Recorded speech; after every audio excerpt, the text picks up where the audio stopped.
Swayam Prabha. Digital India. Educated India.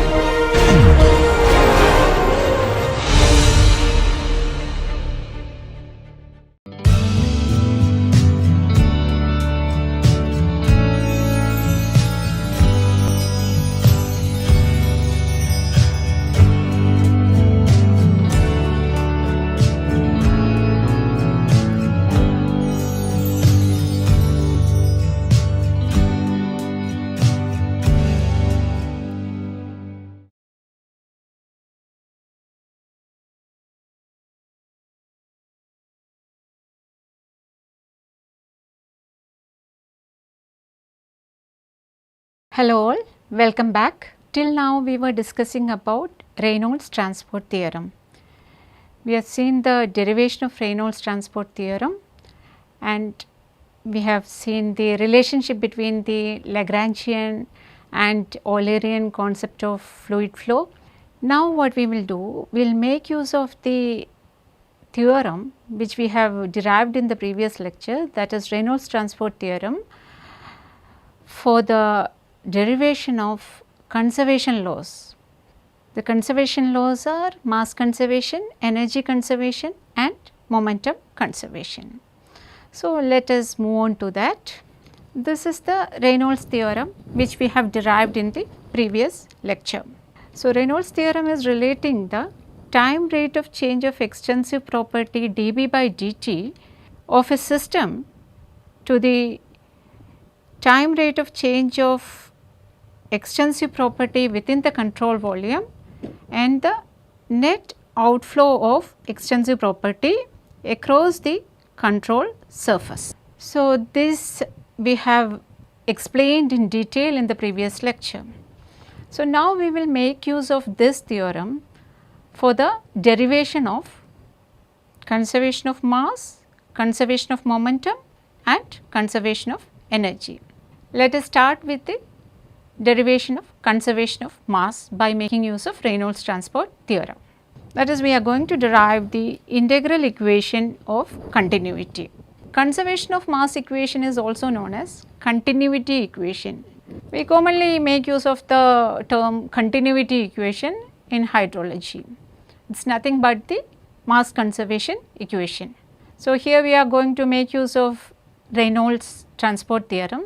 What continuity equation is expressing? It is the representation of law of conservation of mass. Here in this case, when we are dealing with, we need to consider the extensive property. Extensive property is nothing but mass of the fluid, because we have derived the Reynolds transport theorem for extensive property. It is applicable to extensive property. Extensive property is the property which is dependent on the mass. So, here in while deriving these conservation laws, we will consider different extensive properties. For example, in the case of continuity equation or mass conservation equation, our extensive property is mass of the fluid. Now, corresponding intensive property, we know the relationship. Intensive property beta is dB by dm, that will be dm by dm. Here in this case it will be 1. Now, we know by the law of conservation of mass, dB by dt of a system is dm by dt is equal to 0, because in the case of a system we are considering a control mass. There is no mass transfer taking place from the system to the surrounding or from surrounding to the system, that is the mass within the system is a control mass or the constant mass. So, when we take the derivative of a constant value, it will be equal to 0. So, our left hand side of our Reynolds transport theorem is dB by dt, that is time rate of change of extensive property of the system. Here in our case extensive property is mass of the fluid. So, dm by dt is equal to 0. So, left hand side of RTT is 0. Now, we will look into the RTT expression. Here in this we will substitute dB by dt of system is equal to 0. So, we are having the expression on the right hand side. One part is related to control volume and the second part is related to control surface. here we are going to substitute for beta. Beta is the intensive property that we have found out to be 1 if the extensive property is mass. So, that for beta we are substituting here.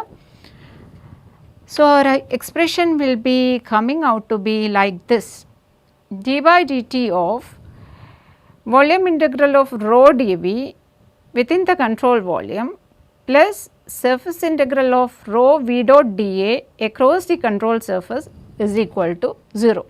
This is the equation representing conservation of mass, also known as the integral equation of continuity for unsteady variable density flow. You look at the equation, we are having a term which represents the variation with respect to time. That is, d by dt term is coming, it is representing the time rate of change of some quantity. So, it is unsteady, definitely an unsteady flow. Now, you look into the expression, we are having density term coming within the integrals. So, that can be applied to variable density flow. We are not, here you can see we are having the volume integral and also surface integral. In fluid mechanics, you might have seen, we used to convert this surface integral to volume integral and combine these terms together, and we will proceed in that way.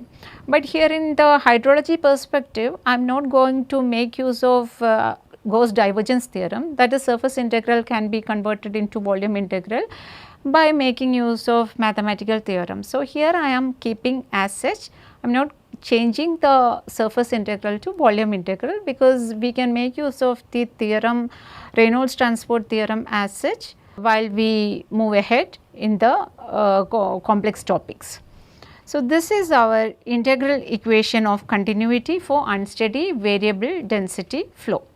Now, if the flow is incompressible, means there will not be any change in density, that is, we will be assuming rho as constant. I am not going deep into the incompressible flow concepts. So, here if density is constant, we can take it out out of the integral, and our expression will be changing into this form.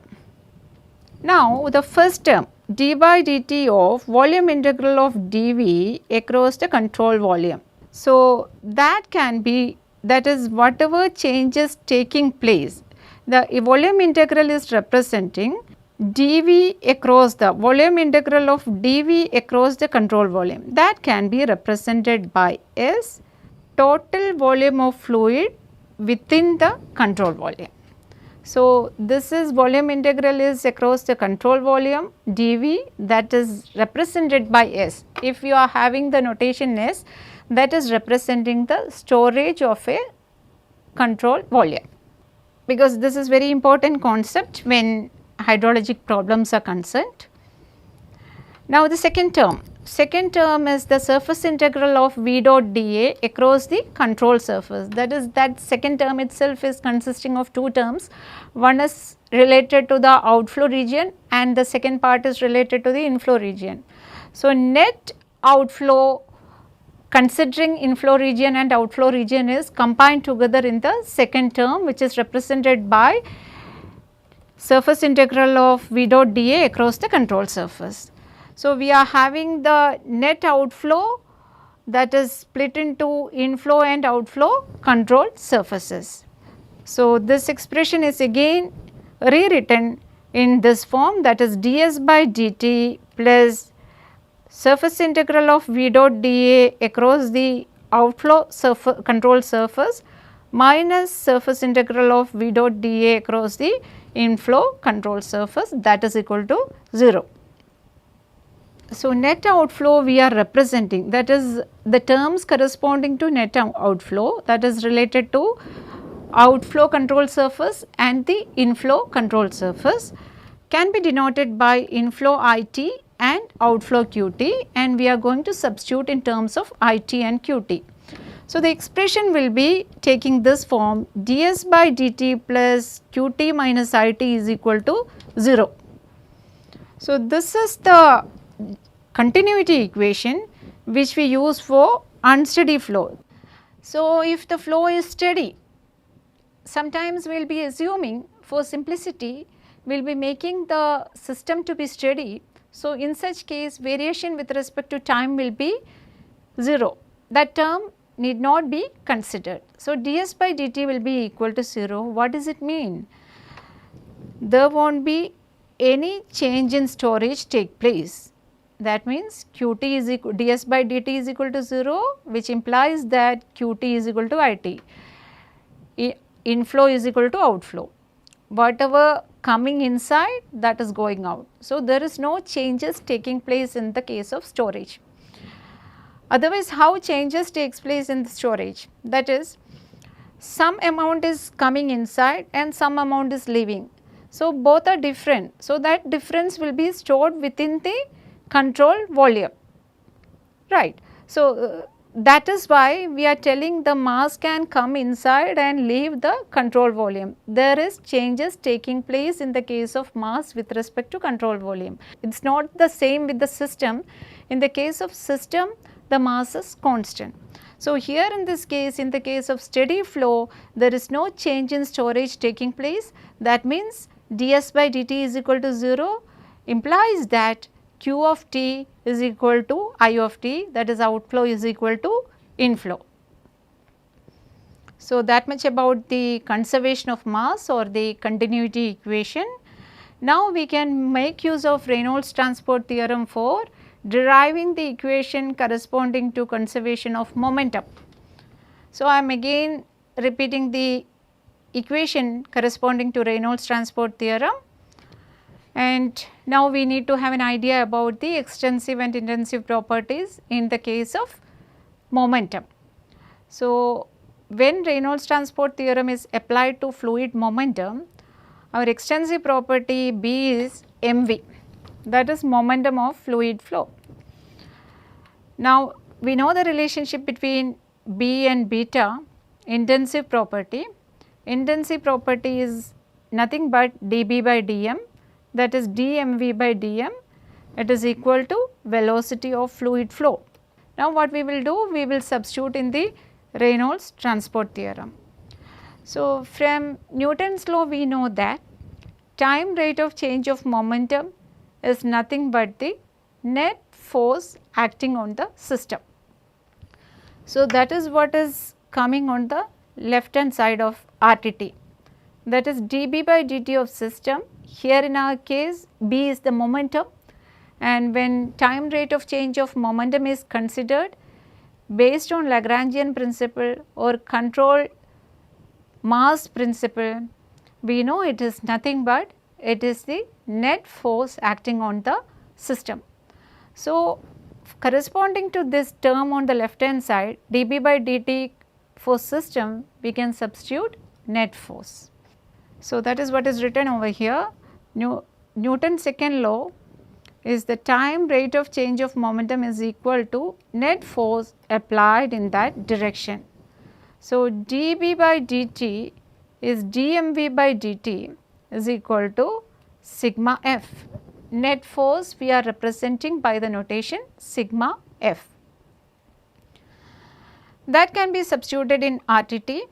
So, our equation will be sigma f is equal to d by dt of volume integral of beta rho dV across the control volume plus surface integral of beta rho v dot dA across the control surface.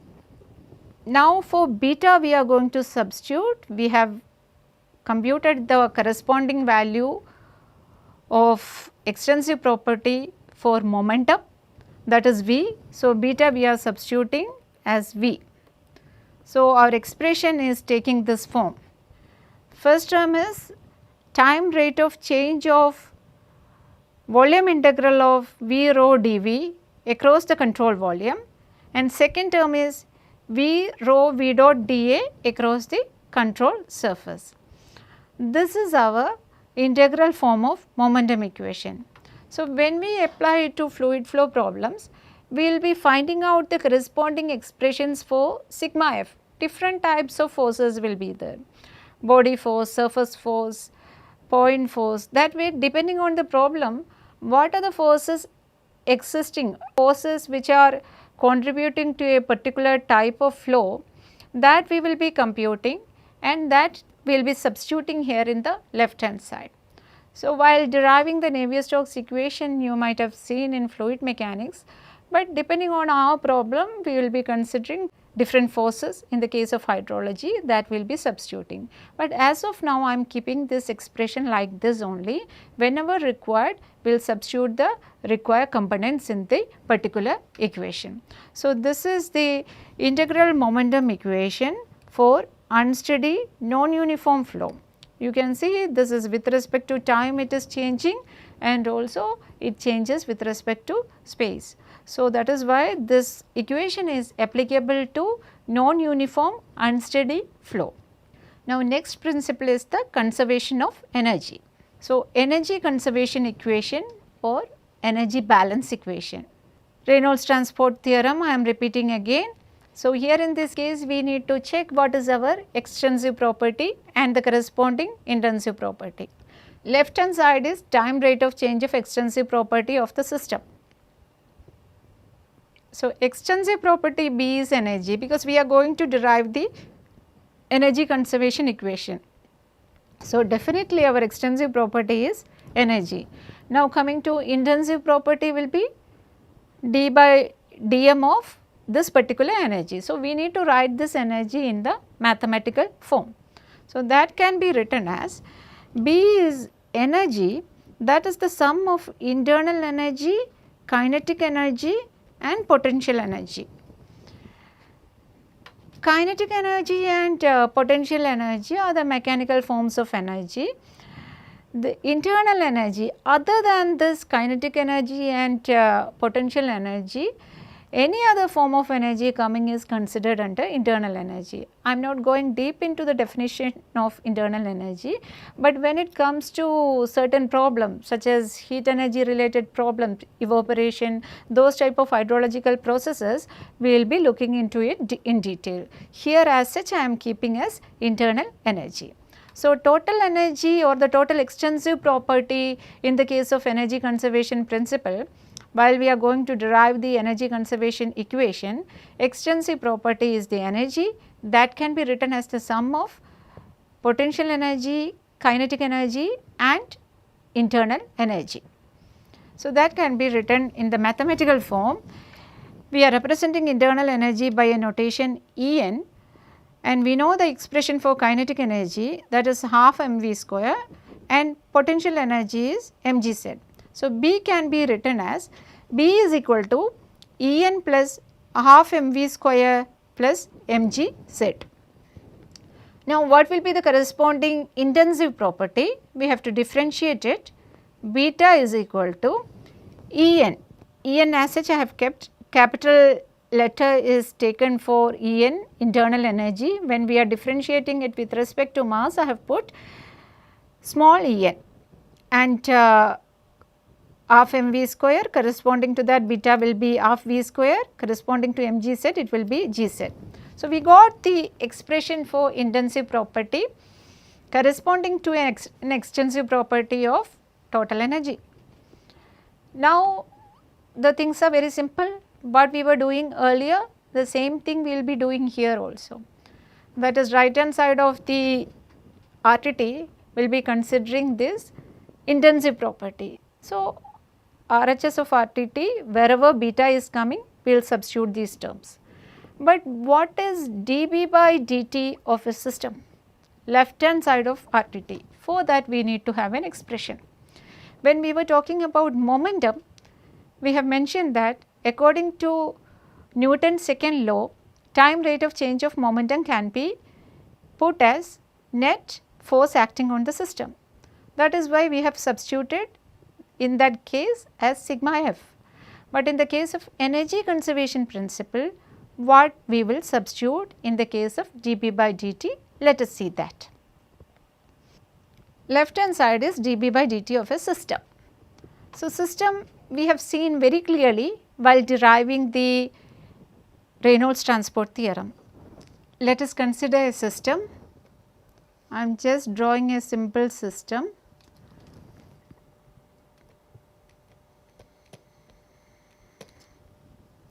System is having a boundary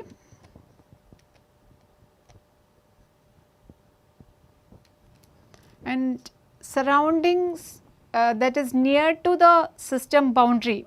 What is the area present? That we will be calling as surroundings. As far as a system is concerned, it is a control mass which is having a constant mass. There is no transfer of mass taking place across the boundary in the case of a system. So, it is also known as a closed system.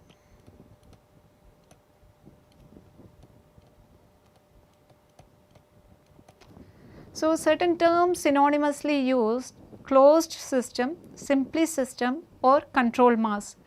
These are not three different entities. All these three are representing a single thing, that is what is the system which we are talking about. So, system is having a certain quantity of matter within that. System contains certain quantity of matter within that. That matter is represented by the mass, that is a constant value as far as a system, closed system is concerned. There is no transfer of mass taking place across the boundary in the case of a system, but that is not the case with the control volume. Control volume, there is a transfer of mass taking place, it is not having the constant mass. But as far as energy is concerned, in the case of a system and also control volume, there is a transfer of energy taking place from the system to the surrounding and from surrounding to the system. So, that we have studied when we were dealing with the first law of thermodynamics. We know energy cannot be created and destroyed, but from one form of energy it can be converted to another form of energy. So, here in the case of a system, there will be some amount of energy coming inside, and also some work will be done by the system on the surrounding. So, that way we can write the total energy. Time rate of total energy we have represented in terms of extensive property. Now, we need the expression for change in energy, that can be represented by, that is the dB by dt, time rate of change of extensive property. Extensive property in our case is the energy. Time rate of change of energy based on first law of thermodynamics can be written as dH by dt minus dW by dt. This is the expression, that is the time rate of change of energy can be equated to the difference between the energy which is coming inside the system and the work done by the system on the surrounding. So, H is the heat transfer into the system or into the fluid, and W is the work done by the fluid on the system or the surrounding. Okay. So, this is the expression which we will be using for the left hand side of RTT. D by dt of B, d by dt of total energy we are talking about. dB by dt is dE by dt, that is nothing but we are making use of the principle of first law of thermodynamics. Based on that, we know it is nothing but the expression can be rewritten by dH by dt minus dW by dt.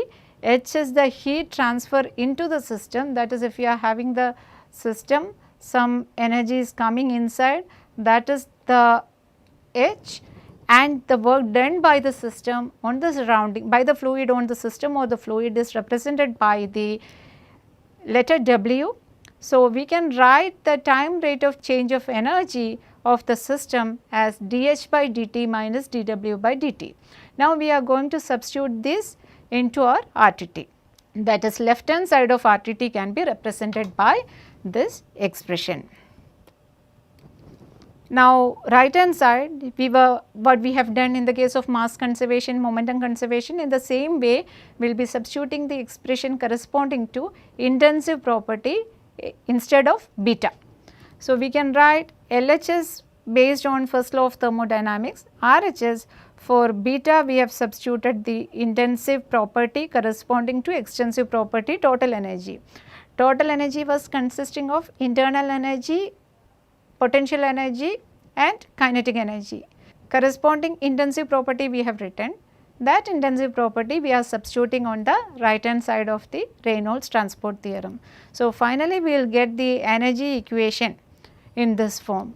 So, the final form of energy equation can be written as dH by dt minus dW by dt is equal to d by dt of volume integral of across the control volume EU plus half V square plus G set rho dV plus surface integral of EU plus half V square plus G set rho V dot dA across the control surface. When you see this expression as such, you may find it as a very lengthy expression. This equation is required when we derive the energy related problems. Definitely, when, for example, if you are talking about the evaporation, for example, you haven't seen, you know what it is actually, but you haven't seen in depth in this particular course. So, while dealing with that, we'll be making use of this particular equation. So, that time what has to be substituted for each and every terms we will see in detail. So, this is the energy equation for the fluids in terms of total energy. So, now I am stopping here.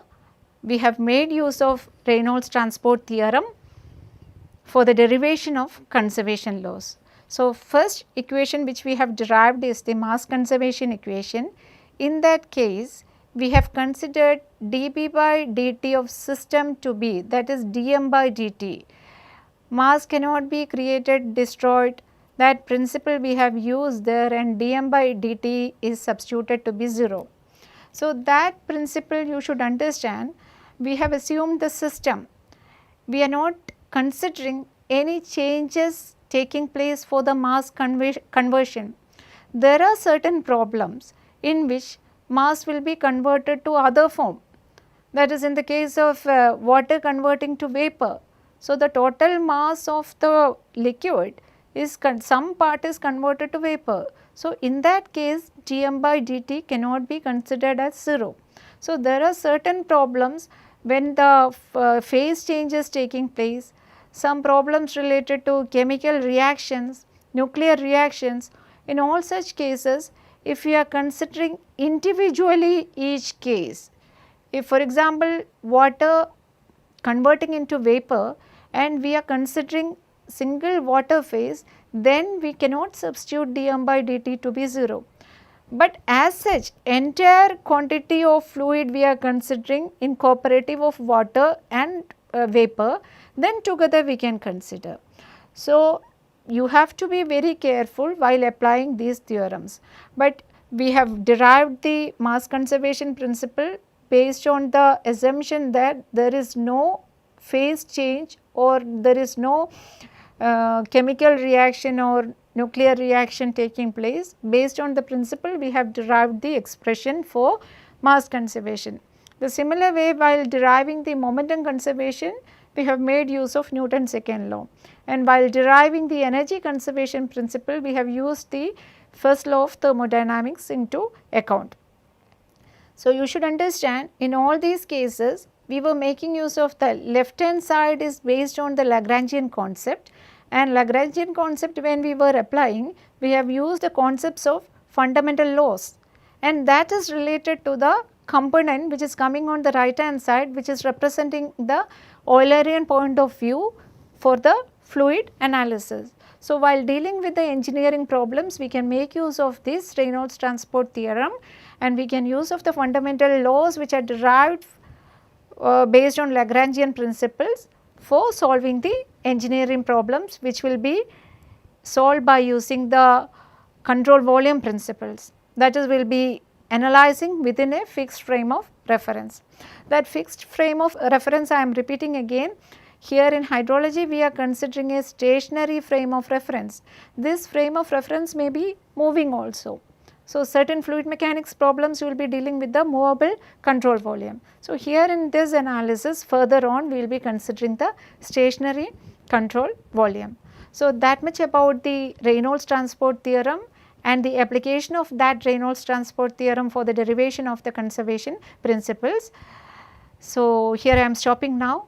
Some of the references which will be used for the derivation of these conservation laws are given here. same set of references which I have given while explaining the course contents. Thank you very much. Have a nice day.